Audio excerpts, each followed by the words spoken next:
ඔබ ඔබේ වාහනය පරිස්සමට නවත්තලා දොරවල් ලොක් කරලා කිසිව බයක් සැකක් නැතුව නිදාගන්න යන්නේ ඒක ආරක්ෂිතයි කියලා හිතාගෙනනේ.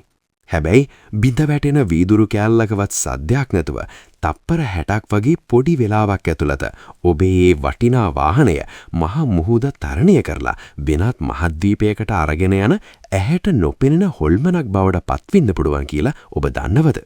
මේක හොලිවුඩ් චිත්‍රපටයක දර්ශනයක් නම් නෙවෙයි. ඇමරිකා එක්සත් ජනපදයේ FBI ආයතනයයි වොෂින්ටන් නුවර නීති බලධාරීනුයි එකතු වෙලා පහුගිය අප්‍රේල් 22 වෙනිදා හෙළිදරව් කරපු දැවන්ත ජාත්‍යන්තර මෝටර රථ ජාවාරමේ ඇත්තම කතාව. වොෂින්ටන් DC කලාපයේ සුඛෝපභෝගී වගේම සාමාන්‍ය වාහන 100කට වඩා හොරකම් කරලා බටහිර අප්‍රිකාවේ ගානා රාජ්‍යයට රහසිගතව නැව්ගත කරපු සංවිධානාත්මක කල්ලියක සමාජිකයින් 6 දෙනෙක්ව මේ විදිහට නීතිය රැහැනට කොටු කරගන්න බලධාරීන්ට පුළුවන් වෙලා තියෙනවා.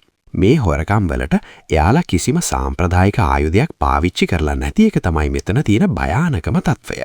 ඉන්ටර්නෙට් එකෙන් ඩොලර් 500කට විතර ගන්න පුළුවන් ඕටෙල් කියන පොඩි ඉලෙක්ට්‍රොනික ගැජට් එකක් හරහා එයාලා වාහනේ කම්පියුටර් සිස්ටම් එකට රිංගලා තප්පර 60ක් යතුලත අලුත් යතුරක් හදාගෙන තිනවා.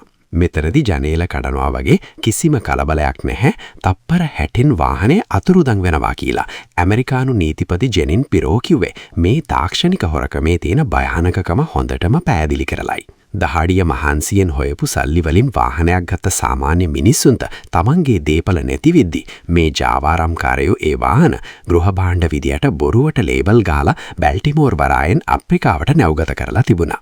ජේකබ් හර්නෑන්ඩස්, ඩස්ටින් වෙට්සල්, ජේම්ස් යං වගේම කෝබි ඩේවිඩ් ඇතුළු වයස අවුරුදු 23ත් 29ත් අතර ඉන්න මේ තරුණ කල්ලිය ඇමරිකාවේ ප්‍රාන්ත කිහිපයක් පුරාම තමන්ගේ නෙට්වර්ක් එක පතුරවලා තිබුණා. ඒ වගේම හොරකම් කරපු වාහන රට පටවන්න කලින් හංගලා තියන්න ජෝර්ජියා ප්‍රාන්තයේ රහසිගත ගබඩාවකුත් පවත්වාගෙන ගිහින් තියෙනවා.